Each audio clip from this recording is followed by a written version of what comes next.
нас здесь есть ощущение, что украинская армия воспользуется чемпионатом мира по футболу и начнет активные боевые действия, наступательные. Как вы прокомментируете эту ситуацию? Я надеюсь, что до таких провокаций дело не дойдет.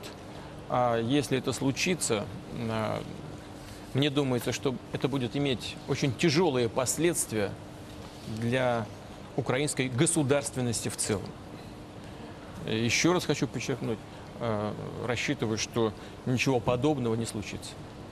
Обвинения в адрес России бесконечны. Как долго это будет продолжаться? Это такой, видите ли, способ сдерживания России, так же, как и пресловутые санкции, потому что они, вот эти бесконечные обвинения, они как бы создают базу для применения мер, сдерживающих, как думают те, кто прибегают к таким средствам работы с Россией, сдерживания развития России.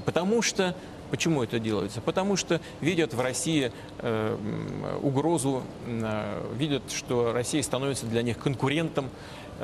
Не представляется, что это очень ошибочная политика, потому что нужно не сдерживать кого бы то ни было, в том числе и Россию, а наладить конструктивное взаимодействие. И тогда общий эффект для мировой экономики будет исключительно позитивным, причем для подавляющего большинства участников международного общения.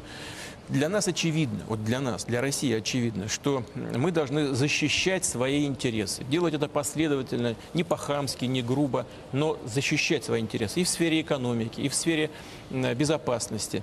Мы это делали и будем делать. Но мы всегда ищем компромиссы, стремимся к этим компромиссам.